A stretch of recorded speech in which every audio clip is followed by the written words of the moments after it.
تاکہ پھر تمہیں انعام ملے۔ الا المصلین، سوائے نماز ادا کرنے والوں کے، کیونکہ وہ اپنی کمزوریوں پر قابو پا لیتے ہیں۔ الذین هم علی صلاتہم دائمون، وہ جو اپنی نماز پر ہمیشگی کرنے والے ہیں، اور وہ جن کے مالوں میں ایک مقرر حصہ ہے سوال کرنے والوں کے لیے اور اس کے لیے جسے نہیں دیا جاتا، اور وہ جو جزا کے دن کو سچا مانتے ہیں، اور وہ جو اپنے رب کے عذاب سے ڈرنے والے ہیں۔ یقیناً ان کے رب کا عذاب ایسا ہے جس سے بے خوف نہیں ہوا جا سکتا۔ اور وہ جو اپنی شرمگاہوں کی حفاظت کرنے والے ہیں مگر اپنی بیویوں پر، یا جس کے مالک ان کے دائیں ہاتھ ہیں، تو یقیناً وہ ملامت کیے ہوئے نہیں۔ پھر جو اس کے علاوہ کوئی راستہ ڈھونڈے تو وہی حد سے گزرنے والے ہیں۔ اور وہ جو اپنی امانتوں کا اور اپنے عہد کا لحاظ رکھنے والے ہیں، اور وہ جو اپنی گواہیوں پر قائم رہنے والے ہیں، اور وہ جو اپنی نماز کی حفاظت کرتے ہیں، یہ لوگ ہیں جو اپنی کمزوریوں پر قابو پا سکتے ہیں اور اپنی خوبیوں سے فائدہ اٹھا سکتے ہیں۔ تو اس لیے انعام کیا ملے گا؟ اولئک فی جنات مکرمون، یہی لوگ جنتوں میں عزت دیے جانے والے ہیں۔ پھر ان لوگوں کو جنہوں نے کفر کیا، کیا ہے کہ تیری طرف دوڑتے چلے آنے والے ہیں دائیں اور بائیں طرف سے ٹولیاں بن کر، کیا ان میں سے ہر آدمی طمع رکھتا ہے کہ اسے نعمت والی جنت میں داخل کیا جائے گا؟ ہرگز نہیں، یقیناً ہم نے انہیں اس چیز سے پیدا کیا ہے جسے وہ جانتے ہیں۔ بس نہیں، میں قسم کھاتا ہوں مشرقوں اور مغربوں کے رب کی کہ بے شک ہم یقیناً قدرت رکھنے والے ہیں اس پر کہ ان کی جگہ ان سے بہتر لوگ لے آئیں، اور ہم ہرگز عاجز نہیں۔ بس انہیں چھوڑ دے کہ وہ بےہودہ باتوں میں لگے رہیں اور کھیلتے رہیں یہاں تک کہ اپنے اس دن کو جا پہنچیں جس کا وہ وعدہ دیے جاتے ہیں، جس دن وہ قبروں سے تیز دوڑتے ہوئے نکلیں گے، جیسے وہ کسی گاڑے ہوئے نشان کی طرف دوڑے جا رہے ہوں، یعنی جیسے کوئی سینٹرل پوائنٹ فکس ہوگا اور یہ سب آٹو اس کی طرف آ رہے ہوں گے۔ ان کی آنکھیں جھکی ہوئی ہوں گی، ذلت انہیں گھیرے ہوئے ہوگی۔ یہی وہ دن ہے جس کا ان سے وعدہ کیا جاتا تھا۔ شروع میں تھا کہ سوال کرنے والے سوال پوچھتے ہیں، تو پھر آگے مکمل تفصیل کے ساتھ جواب بتا دیا کہ وہ دن ایسا ہوگا۔ سورۃ نوح مکی صورت ہے، اسم با مسمہ ہے، یعنی نوح علیہ السلام کی دعوت اور اس کے رد عمل کا خلاصہ اس صورت میں بیان ہوا۔ تیسرا لفظ ہی اس میں نوح علیہ السلام کا نام ہے اور یہی اس صورت کا مضمون ہے۔ نوح علیہ السلام باقاعدہ پہلے رسول تھے، آدم علیہ السلام پہلے نبی تھے۔ آدم اور نوح کے درمیان 10 قرون یعنی 10 قرن، 10 صدیاں یا 10 نسلوں کا فاصلہ تھا۔ بسم اللہ الرحمن الرحیم، بے شک ہم نے نوح کو اس کی قوم کی طرف بھیجا کہ اپنی قوم کو ڈرا اس سے پہلے کہ ان پر ایک دردناک عذاب آ جائے۔ اس نے کہا، اے میری قوم، بلا شبہ میں تمہیں کھلم کھلا ڈرانے والا ہوں کہ اللہ کی عبادت کرو اور اس سے ڈرو اور میرا کہنا مانو۔ وہ تمہیں تمہارے گناہ معاف کر دے گا اور ایک مقرر وقت تک تمہیں مہلت دے گا۔ یقیناً اللہ کا مقرر کردہ وقت جب آ جائے تو مؤخر نہیں کیا جاتا، کاش کہ تم جانتے ہوتے۔ اس نے کہا، اے میرے رب، بلا شبہ میں نے اپنی قوم کو رات اور دن بلایا، تو میرے بلانے نے دور بھاگنے کے سوا ان کو کسی چیز میں زیادہ نہیں کیا، اور بے شک میں نے جب بھی انہیں دعوت دی تاکہ تو انہیں معاف کر دے، انہوں نے اپنی انگلیاں اپنے کانوں میں ڈال لیں اور اپنے کپڑے اوڑھ لیے اور اڑ گئے اور تکبر کیا، بہت بڑا تکبر کرنا۔ پھر بے شک میں نے انہیں بلند آواز سے دعوت دی، پھر بے شک میں نے انہیں کھلم کھلا دعوت دی، اور میں نے انہیں چھپا کر دعوت دی، بہت چھپا کر، یعنی اعلانیہ، خفیہ، فرادی، اجتماعی، ہر لحاظ سے ہر طریقہ آزمایا۔ میں نے انہیں یہاں تک کہا، استغفروا ربکم، اپنے رب سے معافی مانگ لو، یقیناً وہ ہمیشہ سے بہت معاف کرنے والا ہے۔ اب یہاں استغفار، اللہ سے معافی مانگنے کے فضائل بیان ہو رہے ہیں۔ کیا کیا اللہ دیتا ہے استغفار کے بدلے میں؟ وہ تم پر بہت برستی ہوئی بارش اتارے گا، یعنی خوشحالی، اور وہ مالوں اور بیٹوں کے ساتھ تمہاری مدد کرے گا اور تمہیں باغات عطا کرے گا۔ اسی لیے رزق کی تنگی کے لیے اور بیٹے جیسی نعمت پانے کے لیے بھی استغفار کا وظیفہ بتایا جاتا ہے۔ استغفار میں آپ کو بتا چکی ہوں، صرف قولی نہیں بلکہ عملی بھی، اور تمہارے لیے نہریں جاری کر دے گا۔ تمہیں کیا ہے، تم اللہ کی عظمت سے نہیں ڈرتے، حالانکہ یقیناً اس نے تمہیں مختلف حالتوں میں پیدا کیا۔ کیا تم نے دیکھا نہیں کہ کس طرح اللہ نے 7 آسمانوں کو اوپر تلے پیدا فرمایا، اور اس نے ان میں چاند کو نور بنایا اور سورج کو چراغ بنا دیا، اور اللہ نے تمہیں زمین سے اگایا، خاص طریقے سے اگانا، پھر دوبارہ وہ تمہیں اس میں لوٹائے گا اور تمہیں نکالے گا، خاص طریقے سے نکالنا، اور اللہ نے تمہارے لیے زمین کو ایک فرش بنا دیا تاکہ تم اس کے کھلے راستوں پر چلو۔ نوح نے کہا، اے میرے رب، بے شک انہوں نے میری بات نہیں مانی اور اس کے پیچھے چل پڑے جس کے مال اور اولاد نے خسارے کے سوا اس کو کسی چیز میں زیادہ نہیں کیا، اور انہوں نے خفیہ تدبیر کی، بہت بڑی خفیہ تدبیر، اور انہوں نے کہا تم ہرگز اپنے معبودوں کو نہ چھوڑنا، اور نہ کبھی ود کو چھوڑنا، اور نہ سوا کو، اور نہ یغوث کو، نہ یعوق کو، اور نہ نصر کو، اور بلا شبہ انہوں نے بہت سے لوگوں کو گمراہ کر دیا، اور تو ان ظالموں کو گمراہی کے سوا کسی چیز میں نہ بڑھا۔ اپنے گناہوں ہی کی وجہ سے وہ غرق کیے گئے، بس آگ میں داخل کیے گئے، پھر انہوں نے اللہ کے سوا اپنے لیے کوئی مدد کرنے والے نہ پائے۔ اور نوح نے کہا اے میرے رب، زمین پر ان کافروں میں سے کوئی رہنے والا نہ چھوڑ، بے شک تو اگر انہیں چھوڑے گا تو وہ تیرے بندوں کو گمراہ کریں گے، اور کسی نافرمان سخت منکر کے سوا کسی کو نہیں جنیں گے۔ اے میرے رب، مجھے بخش دے اور میرے ماں باپ کو اور اس کو جو مومن بن کر میرے گھر میں داخل ہو، اور ایمان والے مردوں اور ایمان والی عورتوں کو، اور ظالموں کو ہلاکت کے سوا کسی چیز میں نہ بڑھا۔ نیکوکاروں کے لیے نوح علیہ السلام نے دعا کی اور ظالموں کے لیے تباہی کا سوال کیا، کیونکہ وہ الٹا نیکوکاروں کی راہ میں ہی روڑے اٹکا رہے تھے اور لوگوں کی گمراہی کا باعث بن رہے تھے۔ سورۃ الجن، یہ سورت بھی اسم با مسمہ ہے۔ پہلی آیت میں ہی لفظ الجن ہے، اور یہ لفظ اس سورت میں 3 مرتبہ آیا ہے، اور تقریباً سارا مضمون ہی جنات کا احوال ہے۔ بخاری میں ابن عباس رضی اللہ عنہما سے مروی ہے، رسول اللہ صلی اللہ علیہ وسلم اپنے اصحاب کی ایک جماعت کے ساتھ سوق اکاز کی طرف جانے کے ارادے سے روانہ ہوئے۔ یہ اس وقت کی بات ہے جب شیاطین اور آسمان کی خبروں کے درمیان رکاوٹ ڈال دی گئی، اور جب وہ اپنے اوپر خبریں سننے کے لیے گئے تو ان پر انگارے پھینکے گئے۔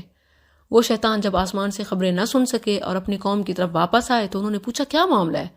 انہوں نے کہا ہمارے اور آسمانوں کی خبروں کے درمیان رکاوٹ ڈال دی گئی ہے اور ہم پر انگارے پھینکے گئے ہیں۔ انہوں نے کہا کہ اس کی کیا وجہ ہو سکتی ہے؟ یا تو یہ کہ زمین پر کوئی عذاب آنے والا ہے، یا یہ کہ اللہ زمین والوں کے ساتھ کسی بھلائی کا ارادہ کرتا ہے کہ کسی رسول کو بھیج رہا ہو، اپنا پیغام دینا چاہتا ہو۔ وہ وہاں سے نکلے اور نبی صلی اللہ علیہ وسلم کے پاس اس وقت پہنچے جب آپ نخلا میں تھے اور سوق اراز جانے کا ارادہ رکھتے تھے۔ آپ اس وقت اپنے اصحاب کو صبح کی نماز پڑھا رہے تھے۔ جب انہوں نے قرآن سنا تو کان لگا کر سننے لگے اور کہنے لگے اللہ کی قسم، یہی وہ چیز ہے جو تمہارے اور آسمانوں کی خبروں میں رکاوٹ بنی ہے۔ پھر وہ اپنی قوم کی طرف واپس آئے اور انہوں نے کہا انا سمعنا قرآنا عجبا یہدی الی الرشد فآمنا بہ ولن نشرک بربنا احدا۔ اللہ عز و جل نے قل کے ساتھ یہ واقعہ اپنی قوم کو اور اہل ایمان کو سنانے کا حکم دیا۔ سورۃ الجن، بسم اللہ الرحمن الرحیم۔ قل، کہہ دے، میری طرف وحی کی گئی ہے کہ جنوں کی ایک جماعت نے کان لگا کر سنا تو انہوں نے کہا بلا شبہ ہم نے ایک عجیب قرآن سنا ہے جو سیدھی راہ کی طرف لے جاتا ہے، تو ہم اس پر ایمان لے آئے، اور اب ہم اپنے رب کے ساتھ کسی کو کبھی بھی شریک نہیں کریں گے۔ اور یہ کہ بات یہ ہے کہ ہمارے رب کی شان بہت بلند ہے، اس نے نہ کوئی بیوی بنائی اور نہ کوئی اولاد، اور یہ کہ بات یہ ہے کہ ہمارا بے وقوف اللہ پر زیادتی کی بات کہتا تھا، اور یہ کہ ہم نے گمان کیا کہ انسان اور جن اللہ پر ہرگز کوئی جھوٹ نہیں بولیں گے، اور یہ کہ بات یہ ہے کہ انسانوں میں سے کچھ لوگ جنوں میں سے بعض لوگوں کی پناہ پکڑتے تھے، تو انہوں نے ان جنوں کو سرکشی میں زیادہ کر دیا۔ یعنی جنات نے اس بات کے اعتراف کیا کہ جب انسان جنات سے ڈرتے ہیں تو اور سرکش ہوتے ہیں۔ وَأَنَّهُمْ ظَنُّوا، اور یہ کہ ان انسانوں نے گمان کیا جس طرح تم نے گمان کیا کہ اللہ کسی کو کبھی نہیں اٹھائے گا، یعنی قیامت نہیں ہوگی۔ جیسے انسان یہ سوچتے تھے اور سرکشی میں تھے، ہم بھی وہی سوچ رکھتے تھے، یعنی لوگ اپنے رب سے بہت دور ہو چکے تھے۔ اور یہ کہ ہم نے آسمان کو ہاتھ لگایا تو ہم نے اسے اس حال میں پایا کہ وہ سخت پہرے اور چمکدار شعلوں سے بھر دیا گیا ہے، اور یہ کہ ہم اس کی کئی جگہوں میں سننے کے لیے بیٹھا کرتے تھے، تو جو اب کان لگاتا ہے وہ اپنے لیے ایک چمکدار شعلہ گھات میں لگا ہوا پاتا ہے۔ اور یہ کہ ہم نہیں جانتے کہ کیا ان لوگوں کے ساتھ جو زمین میں ہے کسی برائی کا ارادہ کیا گیا ہے، یعنی عذاب آنے والا ہے، یا ان کے رب نے ان کے ساتھ کسی بھلائی کا ارادہ فرمایا ہے کہ وہ کسی نبی کو بھیج کر ہمیں کوئی نصیحت کرنا چاہتا ہے۔ اور یہ کہ ہم میں سے کچھ نیک ہیں اور ہم میں سے کچھ اس کے علاوہ ہیں، یعنی جنوں میں بھی نیک برے سب ہوتے ہیں۔ ہم مختلف گروہ چلے آئے ہیں، اور یہ کہ ہم نے یقین کر لیا کہ بے شک ہم کبھی اللہ کو زمین میں عاجز نہیں کر سکیں گے، اور نہ ہی بھاگ کر کبھی اسے عاجز کر سکیں گے۔ اور یہ کہ ہم نے جب ہدایت سن لی تو ہم اس پر ایمان لے آئے، پھر جو کوئی اپنے رب پر ایمان لائے گا تو وہ نہ کسی نقصان سے ڈرے گا نہ کسی زیادتی سے۔ اور یہ کہ ہم میں سے کچھ فرما بردار ہیں اور ہم میں سے کچھ ظالم ہیں، پھر جو فرما بردار ہو گیا تو وہی ہیں جنہوں نے سیدھے راستے کا ارادہ کیا، اور جو ظالم ہیں تو وہ جہنم کا ایندھن ہوں گے۔ اور یہ وحی کی گئی ہے کہ اگر وہ راستے پر سیدھے رہتے تو ہم انہیں ضرور بہت وافر پانی پلاتے، یعنی دنیا میں قحط کی وجہ رب سے دوری ہے، رب کی نافرمانی ہے، تاکہ ہم اس میں ان کی آزمائش کریں، اور جو کوئی اپنے رب کی یاد سے منہ موڑے گا وہ اسے سخت عذاب میں داخل کرے گا۔ اور یہ کہ تمام مساجد اللہ کے لیے ہیں، پس اللہ کے ساتھ کسی کو مت پکارو۔ کتنا واضح ہے، مگر لوگ مساجد میں بھی یا اللہ مدد یا علی مدد پکارتے ہیں، یا محمد اور پنجتن پاک کے نام لکھتے ہیں۔ انہیں اللہ سے ڈرنا چاہیے۔ مساجد اللہ کے گھر ہیں، سوائے اللہ کے کسی کو پکارنا جائز نہیں۔ اور یہ کہ بات یہ ہے کہ جب اللہ کا بندہ کھڑا ہوا، یعنی نبی صلی اللہ علیہ وسلم اسے پکارتا تھا تو وہ قریب تھے کہ اس پر تہ بتہ جمع ہو جائیں، یعنی انکار اور روکنے کے لیے۔